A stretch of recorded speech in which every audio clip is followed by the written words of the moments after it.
Shalom saudara-saudara, apa kabar semuanya? Semua masih percaya Yesus? Masih baca Alkitab? Jangan sampai enggak itu ya. Saya mengucapkan terima kasih buat Bapak dan Ibu Gembala yang memberikan saya kesempatan untuk saya bisa melayani saudara-saudara. Dan sebuah kehormatan juga kalau Pak Frans dan Ibu Rita dari GBI Kupang Baru ada bersama-sama dengan Rock Ambon hari ini. Terima kasih untuk semua penatua dari Rock Ambon, saya sangat menghargai.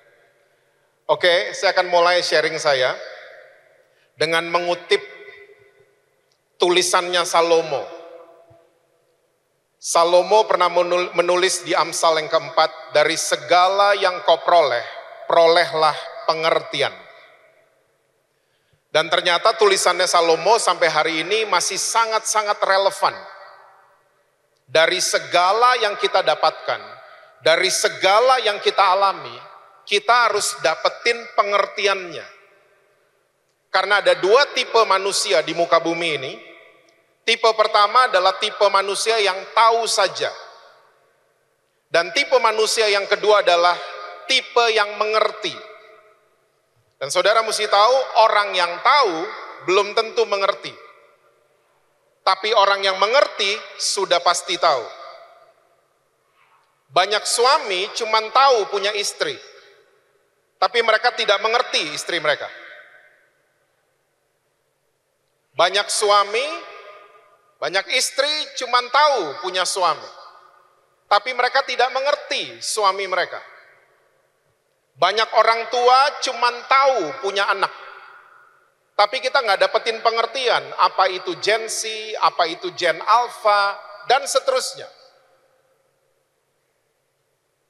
Banyak orang cuma tahu punya masalah, tapi kita nggak dapetin pengertian kenapa Tuhan izinkan saya ada di masalah ini. Yang paling menyedihkan adalah banyak orang Kristen cuma tahu pribadinya Tuhan Yesus, tapi kita nggak dapetin pengertiannya tentang dia.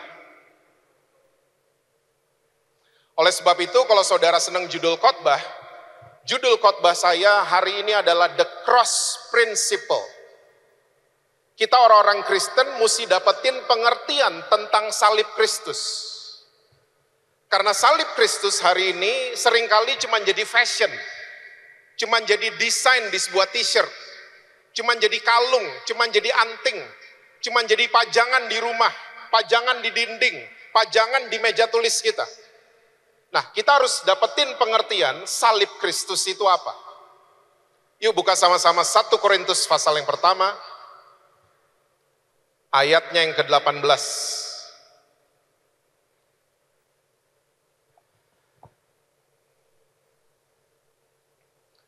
Saya senang banget hari ini, trip kali ini karena saya ditemenin sama istri saya. Namanya Ingrid, itu dia. Ya. Luna Maya lewat, saudara, lewat. Oke, 1 Korintus 1 ayat yang ke-18. Sebab pemberitaan tentang salib memang adalah apa, saudara? Kebodohan bagi mereka yang akan binasa, tapi bagi kita yang diselamatkan, pemberitaan itu adalah kekuatan Allah. Jadi Rasul Paulus menulis buat gereja di Korintus bahwa pemberitaan tentang salib adalah foolishness, kebodohan bagi orang-orang yang akan binasa. Dan tulisannya Rasul Paulus ini sangat masuk akal. Karena apa? Karena hukuman salib di zaman itu adalah hukuman yang memalukan. Hukuman salib di zaman itu bukan untuk maling Indomaret, tapi hukuman salib di zaman itu untuk penjahat kelas kakap. Dan sampai ada anggota keluarga yang disalib, keluarganya itu bisa malu setengah mati. Makanya orang-orang Yahudi sampai hari ini yang masih ekstrim, itu tidak percaya yang di Bukit Golgota, yang di tengah itu, kamu bilang siapa dia? Kamu bilang dia raja? Nggak mungkin. Kamu bilang dia siapa? Juru selamat? Gak mungkin. Itu purely penjahat yang di tengah. Mereka tidak percaya. Makanya Rasul Paulus tulis seperti ini. Pemberitaan tentang salib adalah bodoh. Tahun 1984, ada sebuah band namanya Metallica. Sepertinya saudara nggak ada yang tahu ya. Saudara mukanya Hillsong semua soalnya. Grup band tersebut mengeluarkan album mereka yang kedua, judulnya Ride the Lightning. Dan cover album mereka adalah kursi listrik. Saudara bisa lihat itu. Kursi listrik. Dan Metallica, habis mereka merilis album ini, menuai badai kritikan. Karena apa? Mereka dianggap band yang sadistik. Kok benda atau alat yang dipakai untuk hukum mati manusia, bukan binatang ya, kok kamu pajang-pajang? Kok kamu jadiin cover album? Iya sih. Kalau hari ini mungkin kita yang pakai kalung kursi listrik, saudara ketemu sama psikolog, saudara akan ditanya, "Are you okay?" Ada yang salah mungkin sama kamu. Karena alat yang dipakai untuk hukum mati manusia, kita bangga-banggain. Kita jadiin fashion, dan seterusnya. Makanya sekali lagi, Rasul Paulus mencatat seperti ini. Pemberitaan tentang salib adalah kebodohan bagi orang-orang yang akan binasa. Tapi untuk saudara dan saya, pemberitaan ini adalah kekuatan Allah. Nah, saya akan ajak saudara, kita akan masuk dalam pengertian salib itu sendiri. Yuk lompat ayat 23 dan ayat 24. Posisi mikrofon saya sudah beres? Oke ya. Ayat 23 dan 24. Tetapi kami memberitakan Kristus yang disalibkan untuk orang-orang Yahudi suatu batu sandungan. Kita sudah bahas barusan. Dan untuk orang-orang bukan Yahudi suatu kebodohan. Ini maksudnya orang Yunani. Ayat 24. Nah, ini untuk saudara dan saya. Tapi untuk mereka yang dipanggil, salah satunya Roh Ambon. Saudara masih percaya saudara dan saya adalah orang-orang yang dipanggil? Oke. Baik orang Yahudi maupun orang bukan Yahudi. Kristus. Rasul Paulus lagi membahas tentang salib Kristus. Salib Kristus adalah kekuatan Allah dan hikmat Allah. Ini dia pengertiannya. Orang-orang yang dipanggil, salib Kristus bukan memalukan, bukan kebodohan. Tapi salib Kristus pengertiannya adalah dia memberikan saudara dan saya, orang-orang yang dipanggil, hikmat dan kekuatan Allah. Saya mengajak untuk saudara-saudara, bikin PR nanti di rumah, baca seluruhnya 1 Korintus 1. Seluruhnya.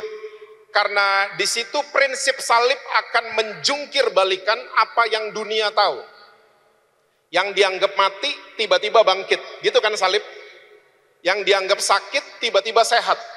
Yang dianggap dunia memalukan, tiba-tiba menerima kemuliaan. Yang dianggap dunia bodoh, tiba-tiba dibuat berhikmat sama Tuhan.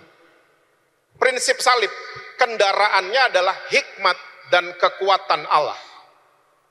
Saya akan mulai dari hikmat Allah dulu. Ada 3 level pengetahuan dalam kehidupan manusia. Yang pertama namanya adalah asumsi. Yang kedua namanya adalah benar dan salah. Yang ketiga namanya adalah hikmat. Asumsi adalah level terendah dari sebuah pengetahuan. Di era sosial media hari ini, kita seringkali cuma baca berita setengah, nonton videonya cuma seperempat, tapi kita bisa mengambil sebuah kesimpulan. Itu namanya kesimpulan kita dasarnya adalah asumsi. Saya nggak pernah lupa awal tahun ini atau akhir tahun lalu, waktu Meta mengeluarkan aplikasi namanya AI. Saya iseng-iseng ngetik Jesse Lantang. Waktu saya enter, yang keluar, boleh ditampilin fotonya? Ini yang keluar, informasi tentang saya. Katanya saya gitaris band Naif. Ini. Tahun lahirnya, ya ampun tua banget saya nih. Seorang gitaris. Seringkali kita kayak begini kan. Baru ketemu orang 1-2 kali, kita memframing orang itu. Kita melabel orang itu langsung. Baru ketemu 1-2 kali. Kadang-kadang kita nggak kenal sama orang itu, cuman lihat sosial medianya. Tapi kita bisa mengambil kesimpulan tentang orang tersebut. Itu namanya asumsi. Nah, yang paling menyedihkan adalah banyak orang Kristen suka asumsi sama Tuhan Yesus. Orang asumsi selalu kata yang keluar dari mulutnya adalah katanya. Katanya Om Kris, Tuhan Yesus begitu. Katanya pendeta ini, Tuhan Yesus begini. Kita asumsi sama Tuhan Yesus. Makanya saudara, kekristenan bukan soal mengalami kebaktian, bukan. Kekristenan bukan soal mengalami liturgi. Kekristenan bukan soal mengalami upacara, berdiri, duduk, tepuk tangan, angkat tangan, bukan. Tapi kekristenan selalu berbicara tentang mengalami pribadinya Tuhan Yesus. Waktu kita mengalami, bukan katanya. Omongan kita valid karena kita mengalami. Bukan katanya. So, jangan jadi orang Kristen yang asumsian. Nah, kalau kita mau naik level pengetahuan kita, cari tahu benar dan salah. Cari tahu mana yang benar, cari tahu yang salah. Ya. Cari tahu apa yang jahat, apa yang baik. Kumpulin semua bukti-bukti yang ada. Nah, tapi begini, kekristenan bukan berbicara tentang boleh dan gak boleh, benar dan salah. Tidak. Rasul Paulus mengatakan dengan jelas di Roma 2 ayat yang ke-20. Gak usah dibuka, percaya aja sama saya. Rasul Paulus ngomong gini, ahli Taurat adalah pengajar orang-orang yang belum dewasa. Rasul Paulus mantan ahli Taurat, bahkan dia duduk di Dewan Taurat. Tapi dia bisa mengatakan ahli Taurat adalah pengajar orang-orang yang belum dewasa. Orang yang belum dewasa, bahasa lainnya adalah anak kecil. Orang yang belum dewasa. Masuk akal. Teman-teman anak-anak kita kalau ke rumah, kita akan kasih tahu mereka benar dan salah. Nah, hati-hati nak, itu pisau tajam. Nah, hati-hati nak, itu air panas. Anak kecil normal digituin. Tapi udah tua-tua begini. Saudara datang di rumah teman saudara. Oma, hati-hati oma, itu pisau tajam. Opa, hati-hati, itu air panas. Kita kan nggak perlu digituin. Karena kita consider kita sudah dewasa. Saya masih ditanya lewat DM, lewat inbox, Pak, saya minum wine boleh nggak? Pengetahuan kita tentang kekristenan cuma boleh dan nggak boleh, benar dan salah. Pak, ada teman saya ulang tahun, dibikinnya di diskotik, saya boleh datang nggak? Saudara sadar nggak, semua agama sampai di hukum Taurat, semua agama sampai di hukum Taurat, mengajarkan benar dan salah, boleh dan nggak boleh. Semua agama sampai di hukum Taurat, you do good, you get good. Kamu bikin yang baik, kamu menerima kebaikan. Kamu bikin yang jahat, kamu akan terima kejahatan. Yesus datang, dia bawa prinsip yang berbeda. Kamu bikin yang baik, kamu menerima kebaikan. Kamu bikin yang jahat, kamu tetap menerima kebaikan. Karena semua kejahatan dan pelanggaran kamu, saya sudah tanggung di atas kayu salib. Lumayan yang amin 50 orang. Cuman Yesus yang ngajarin kayak gitu. Jadi kekristenan bukan masalah benar dan salah. Itu untuk anak-anak kecil. Orang Kristen yang baru bertobat diajarin benar dan salah, oke. Tapi kita yang udah tahunan, udah puluhan tahun Kristen, kita harus naik ke level tertinggi dalam sebuah pengetahuan. Namanya hikmat. Hikmat Allah tidak ada di Google. Hikmat Allah tidak ada di YouTube. Hikmat Allah tidak ada di ChatGPT. Hikmat Allah datangnya dari Allah sendiri. Ingat saudara, bedanya sekolah sama hikmat. Sekolah kita belajar dulu baru ujian. Hikmat Allah kita ujian dulu, baru dapat pelajaran. Dan pelajaran yang kita dapati akan menginspirasi orang-orang banyak. Karena itu cerita datangnya dari Tuhan. Dan cerita Tuhan buat setiap kita beda-beda, gak ada yang sama. Itu hikmat Tuhan. Pak, hikmat Tuhan kan dikasih buat bapak-bapak penatua dan bapak pendeta aja. Saya kan enggak. Yuk lihat, Yakobus 1 ayat yang kelima. Yakobus 1 ayatnya yang kelima.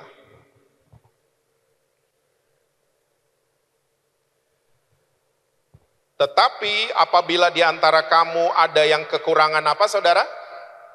Hikmat. Hendaklah ia mendownload aplikasi tersebut dan bayar 500.000 per tahun. Gitu. Hendaklah ia memintakannya kepada Allah yang memberikan kepada semua orang dengan murah hati. Wow, this is amazing. Dan dengan tidak membangkit-bangkit, maka hal itu akan diberikan kepadanya. Tinggal minta. Tinggal minta. Hikmat Allah Tuhan memberikan kepada semua orang. Kita tinggal minta. Saudara mesti tahu cara kerja Tuhan itu sama dari dulu sampai hari ini. Tuhan itu nggak kelihatan. Tapi Tuhan pengen kota Ambon lihat dia lewat saudara-saudara. Tuhan nggak kelihatan. Makanya tujuan orang Kristen membaca Alkitab bukan untuk kita lebih rohani dari yang lain. Tujuan kita tahu banyak ayat bukan untuk kita merasa lebih pintar dari orang lain. Tapi tujuan orang Kristen membaca Alkitab ya, supaya orang-orang di luar sana bisa baca Alkitab lewat kehidupan saudara dan saya. Itu tujuan orang Kristen baca Alkitab. Saya sebut dengan kecerdasan spiritual. Spiritual kita cerdas. Kita baca Alkitab dan kita jadi suratan terbuka dimanapun kita berada. Para papa mama yang hadir, menjalankan fungsi sebagai orang tua hari ini, kita perlu dituntun oleh hikmat Tuhan. Bukan dengan copy paste. Saya waktu masih kecil, saya main di taman, papa saya keluar. Dia cuma melotot sambil batuk. Saya langsung masuk. Saya cuma dikodein sama papa saya. Nah, waktu anak saya yang nomor 2 lahir, dan dia mulai besar dan main di taman, saya mau copy paste papa saya. Saya keluar, melotot, terus batuk. Anak saya liatin saya, Daddy batuk. Saya digituin. Copy paste doesn't work anymore. Apa yang menjadi kekuatan generasi kita, ajarkan buat anak-anak kita. Apa sih kekuatan generasi kita? Kita disiplin. Kita tahan kalau diproses. Dan kita konsisten. Ajarkan sama mereka.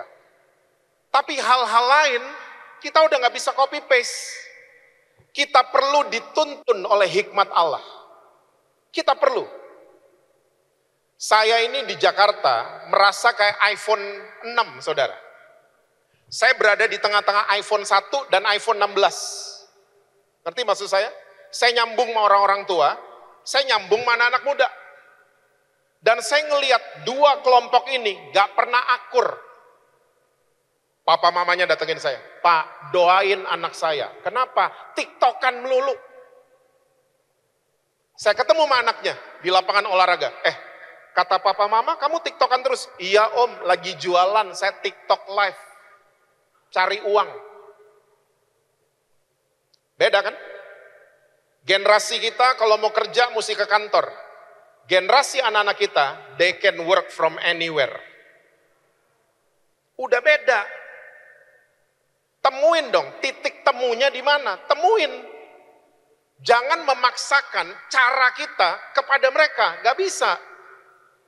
Yang ada konflik terus. Saya cerita seperti ini karena saya punya 2 anak.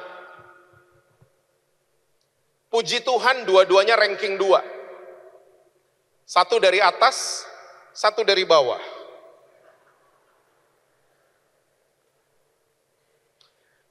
Anak saya yang nomor 1, otak kirinya luar biasa banget. Luar biasa. Dan kalau dia dites, IQ-nya tinggi sekali. Tinggi sekali. Saya mencoba.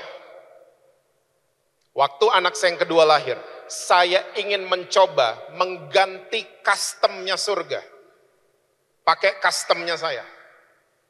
Saya pengen menyamakan anak saya yang nomor 2 sama kakaknya. And I was wrong. Saya salah besar.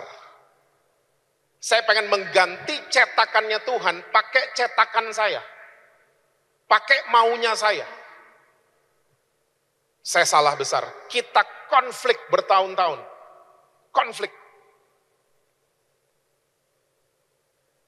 Satu kali yang membuat saya bertobat dan dapetin pengertian tentang anak saya yang nomor 2. Saya ditegur. Saya ditegur sama Tuhan lewat pertanyaan. Jess, saya pernahkah berhenti mencintai ciptaan saya? Saya bilang, enggak. Enggak Tuhan. Ciptaan saya semua jatuh. Termasuk kamu. Tapi bedanya kamu sama malaikat. Malaikat jatuh, saya usir. Kamu jatuh, saya tebus.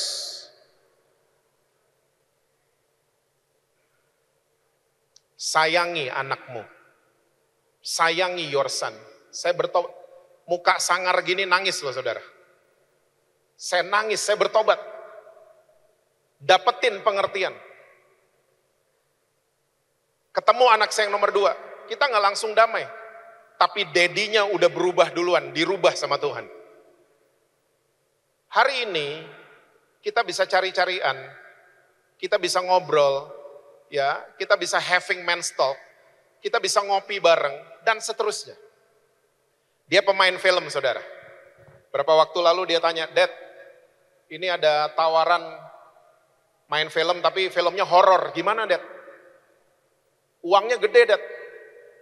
Saya cuma bilang sama dia, kamu baca ceritanya.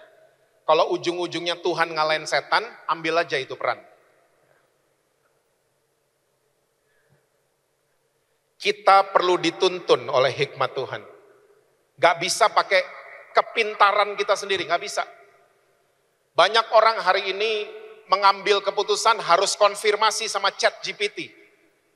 Kita lupa sama yang si empunya hikmat, kita lupa sama sekali. Sekali lagi, salib Kristus memberikan hikmat Allah untuk saudara dan saya, orang-orang yang dipanggil. Yang kedua, salib Kristus memberikan kekuatan Allah.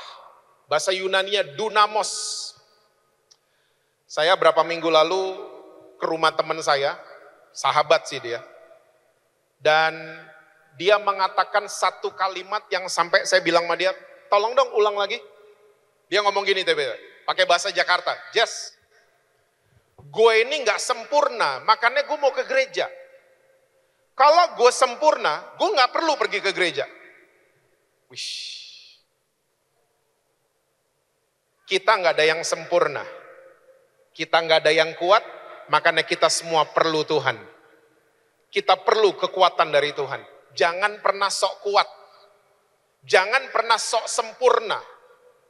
Mungkin karena jabatan dan lain sebagainya, kita seringkali lupa sama kekuatan Allah. Kita mulai mengandalkan kekuatan sendiri. Kita nggak ada yang kuat. Suami dan istri nggak ada yang kuat hari ini. Kita perlu kekuatan dari Allah. Saya udah share tadi malam di kebaktian anak muda. Ada fenomena namanya Grey Divorce lagi terjadi di Indonesia. Di Indonesia, bukan di luar Indonesia. Saudara pernah dengar Grey Divorce? Ini perceraian untuk orang-orang di atas 55 tahun. rambutnya udah grey, rambutnya udah putih. Ya, anak-anak udah menikah, anak-anak udah ngekos dekat kantor, anak-anak kuliah di luar kota, balik berdua. Suami dan istri. Tinggal berdua di rumah. Waktu tinggal berdua, mereka mulai lihat-lihatan. Ini monster di kamar gue siapa ini? Ini nenek sihir di kamar gue siapa ini? Dan akhirnya mereka memutuskan untuk bercerai. Ternyata selama anak-anak sama mereka cuman sok kuat. Posting anniversary demi netizen saja.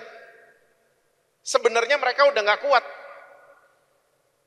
Sering dengar orang Kristen, suami istri, ya kita tahanlah demi anak-anak. Tahan aja. Udah gak kuat sebenarnya. Saudara masih ingat waktu dulu pacaran, telepon 1 jam gak pengen udahan? Coba ingat-ingat. Lupa. Masih ingat? Kamu dong yang tutup duluan. Kamu. Kamu dong. Masih ingat? Dan biasanya terakhirnya gini, kita tutup sama-sama ya, hitung sampai 3. 1, 2, 3. Dah sayang. Belum semenit, I miss you already. Ya ampun. Saya sekarang kalau lagi olahraga sama teman-teman di Jakarta, pasangannya telepon, ketahuan banget. Kalau pasangannya telepon, ya, ya itu di situ, ya, yo. Saya tanya, istri lo ya? Iya. Udah beda ngomongnya. Gak ada sayang lagi, gak ada minta tolong, gak ada kata sorry, dan lain sebagainya. Pak, saya udah gak ada rasa sama istri saya. Pak, saya udah gak ada rasa sama suami saya. Saudara mesti tahu, rasa itu datangnya dari Tuhan.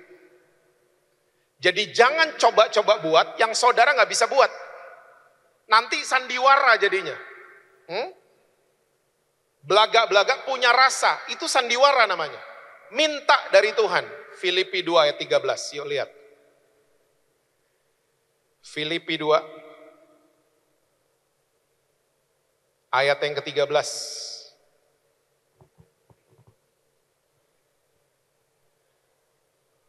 Filipi 2 ayat 13.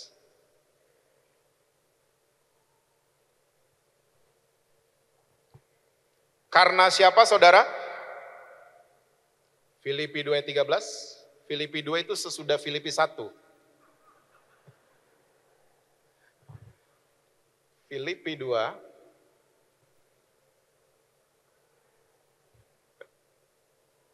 Tenang. Filipi 2. Nah ini dia. Tepuk tangan dulu buat multimedia. Karena siapa saudara? Allah lah yang mengerjakan di dalam saudara dan saya. Baik kemauan, ini dia. Willingness, rasa, sama semua itu. Maupun pekerjaan menurut kerelaannya. The willingness comes from the Lord. Saya bisa ngerti kalau saudara ngomong saya udah gak ada rasa, ngerti banget. Tapi minta sama Tuhan. Karena kemauan itu datangnya dari Tuhan. Jadi pertanyaannya bukan bisa dan gak bisa, tapi pertanyaannya mau atau enggak. Kalau mau, Tuhan sanggup mengerjakan di dalam saudara dan saya. Kemauan dan pekerjaan menurut kerelaannya. Saya beberapa minggu ini lagi dibuat nangis terus sama Lukas 10. Di Lukas 10 ada perumpamaan tentang orang Samaria yang murah hati. Ini Yesus lagi debat sama ahli-ahli Taurat. Dan ditanya sama ahli Taurat, sesamamu manusia tuh siapa sih? Yesus menjawab dengan perumpamaan. Dia cerita ada orang lagi traveling dari Yerusalem ke Jericho. Di tengah jalan dia dirampok, digebukin sampai sekarat. Tergeletak di jalan. Sekarat itu sehatnya tinggal setengah, pengharapannya tinggal setengah, ya, semuanya tinggal setengah, sekarat. Lalu ada 3 orang lewat, kata Yesus. Masih ingat yang pertama? Seorang imam. Saudara tahu imam kalau zaman sekarang dia siapa? Imam itu kalau zaman sekarang anggota DPR. Ya, dia pembuat regulasi. Dia pembuat aturan, dia pembuat hukum, legislatif kalau zaman sekarang. Dia tahu semua aturan. Tapi waktu dia lihat ada orang sekarat, Yesus mengatakan dia pindah jalur dan dia lewatin gitu aja. Seringkali hukum cuman mengenali luka, tapi tidak bisa menyembuhkan. Seringkali pembuat aturan cuman tahu ada pelanggaran, tapi tidak bisa mencegahnya. Seringkali dokter cuman bisa identifikasi sebuah penyakit, tapi tidak bisa menyembuhkan. Imam ini lewat gitu aja. Siapa yang kedua lewat? Orang Lewi. Tahu orang Lewi siapa kalau hari ini? Pelayan-pelayan Tuhan. Di Alkitab orang Lewi kalau mau melayani, tangan sama kaki mesti dibasuh sama air, gak boleh menyentuh yang najis-najis. Tapi sama waktu dia lihat ada orang lagi sekarat, orang Lewi ini agendanya terlalu penuh. Mesti ketemu orang yang lebih kaya. Gak mau menghampiri sebuah penderitaan, gak mau, dia lewat gitu aja. Tangannya terlalu kudus untuk duduk bareng LGBT. Kakinya terlalu suci untuk duduk sama orang yang bermasalah. Dia lewat gitu aja. Gak mau menghampiri sebuah penderitaan. Yang ketiga, siapa yang lewat? Orang Samaria. Tahu orang Samaria? Orang Samaria itu gak ada di sistem, gak ada. Di sistemnya Yahudi nggak ada orang Samaria. Orang Samaria itu hasil kawin campur Yahudi sama Asyur. Ya, jadi orang Yahudi kalau lihat orang Samaria dianggap anjing, dianggap sampah, tidak dianggap sama sekali. Gak dianggap, orang Samaria tidak ada di sistem. Tapi waktu dia lihat ada orang ini tergeletak, dia yang turun. Dia basuh lukanya pakai minyak dan anggur, dua elemen yang mahal sekali di zaman itu. Dia bawa ke rumah penginapan. Dia kasih 2 dinar. Dia bilang sama ownernya, tolong rawat dia. Kalau argonya ngelewatin 2 dinar, pas saya kembali, saya akan lunasin semuanya. Yesus kembali bertanya sama ahli Taurat, dari 3 orang itu, siapa yang penuh dengan belas kasihan? Yang nomor 3. Yesus perhatiin deh, kalau lagi debat, ujung-ujungnya selalu dia ngomong gini, oke, pergilah dan perbuatlah demikian. Jangan kebanyakan debat, itu maksudnya Yesus. Pergilah dan perbuatlah demikian. Milikilah belas kasihan, jangan debat melulu kerjaannya. Saudara sadar, di perumpamaan itu Yesus lagi ngomongin dirinya. Orang Samaria yang murah hati, itu Yesus sendiri. Dan orang yang lagi sekarat, itu saudara dan saya. Orang-orang yang gak punya kekuatan.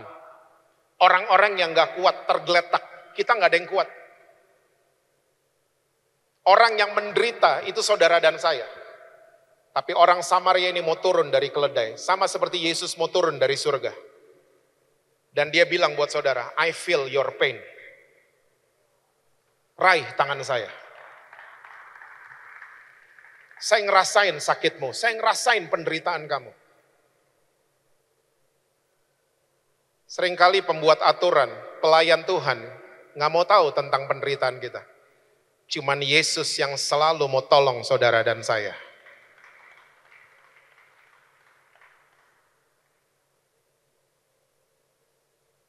Dan dia berjanji, sampai dia datang yang kedua kali, dia akan urus saudara dan saya. Dia lagi ngomongin dirinya. Ingat, I'm okay and I'm not okay adalah 2 keadaan kita perlu kekuatan Allah. Saya udah ketemu banyak orang Kristen, di Rock Ambon gak ada tapi.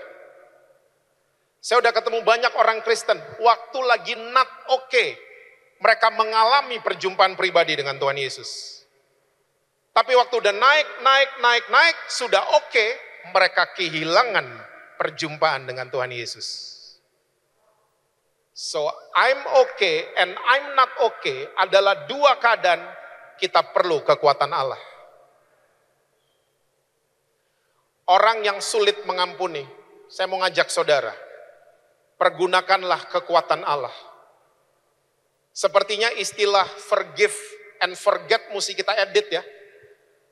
Kita nggak bisa forget, kita manusia, kita bukan komputer yang di-delete hilang memorinya. Kita enggak, kita manusia, kita pasti remember.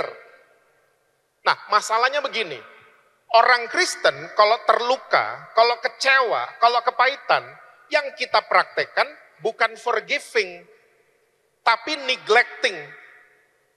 Neglecting itu bahasa Indonesianya pembiaran. Kita kalau terluka, seringkali yang kita lakukan adalah unfriend. Pernah dengar? Atau pernah buat?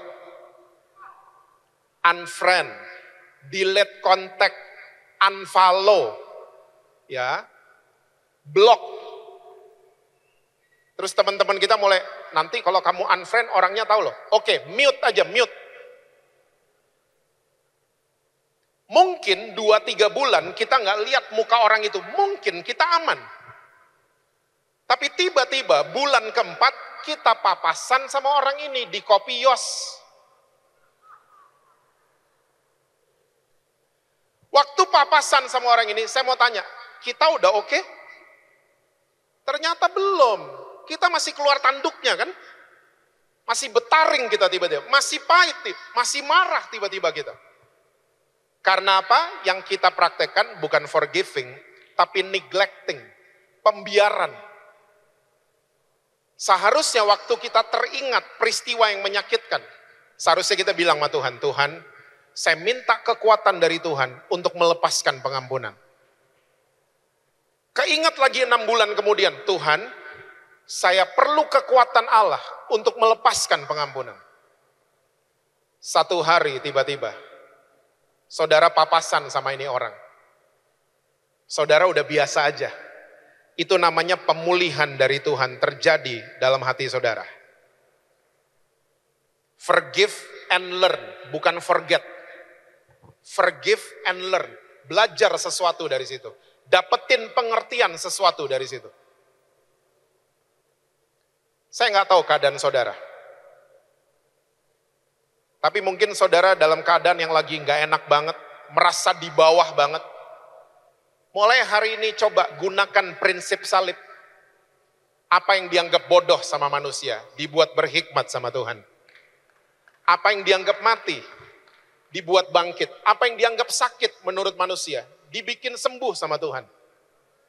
Apa yang dipikir memalukan menurut kacamata manusia, menerima kemuliaan dari Tuhan. Itulah prinsip salib. Kendaraannya namanya hikmat dan kekuatan Allah. Mungkin iblis lagi intimidasi saudara, mati kamu, mati keluarga kamu, mati usaha kamu. Mungkin kasat mata melihat, iya saya mati. Tapi Tuhan gak pernah ngomong seperti itu, karena mati itu kedaulatannya Tuhan. Yang menentukan mati dan hidup cuma Tuhan. Tuhan lagi bilang buat saudara, saya lagi tanam kamu, bukan lagi kubur kamu. Karena dikubur dan ditanam adalah dua posisi yang sama di bawah tanah. Tapi tujuannya berbeda. Dikubur akhir dari sebuah kehidupan. Ditanam adalah awal dari kehidupan yang baru. Ditanam. Dapetin pengertian soal pribadinya Tuhan Yesus. Ikutin aturan mainnya. Tiba-tiba tanpa saudara sadari, mulai bertumbuh. Orang kalau bertumbuh artinya berubah bentuk. Meninggalkan kebiasaan yang lama. Dari benih dia jadi dahan, dia berubah bentuk. Dia nggak sama lagi seperti yang dulu. Mulai keluar dahannya. Satu hari saya percaya ada buah keluar dari kehidupan saudara. Dan buah itu akan memberkati kehidupan orang lain. Amin saudara. Kasih tepuk tangan yang luar biasa buat Tuhan Yesus. Jadikan salib jadi pusat utama dalam kehidupan saudara. Suami, istri, siapapun. Lagi jauh, salib jadi pusat. Lama-lama jadi dekat dua-duanya. Jadi dekat dua-duanya. Prinsip salib memberikan hikmat dan kekuatan Allah untuk saudara dan saya. Orang-orang yang dipanggil. Pakai itu setiap hari. Saya percaya saudara akan tiba di tempat-tempat yang sesuai dengan rencana Tuhan. Tuhan berkati saudara-saudara semua.